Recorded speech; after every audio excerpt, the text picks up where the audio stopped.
ومحدش رزقه بيزيد ولا بينقص عن حد. الرزق واحد ومحدش رزقه بيزيد ولا بينقص عن حد. ازاي بقى؟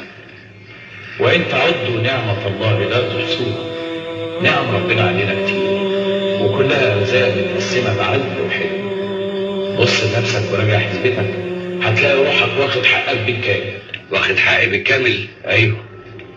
لو فرضنا إن نعم ربنا اللي ملهاش عدد بتساوي 24 إيراد، هتلاقي كل إنسان واخد ال 24 إيراد بتوعه كاملين، بس واخدهم مشكلين.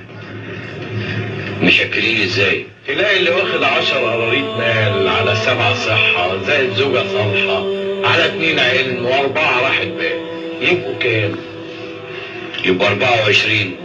تلاقي واحد غيره واخدهم 15 بنوه و2 مال وواحد صحة. ليه ربنا ما وزعش نعمه كلها على الناس كلهم؟ عشان ما يبقاش في حد محروم من نعمة بيتمتع بيها حد غيره. لو بسط الله الرزق لعباده لبغوا في الأرض، حكمته كده يا أخي. يعني ما سعاش، اسعى، فليس للإنسان إلا ما سعى. ولو بسط الله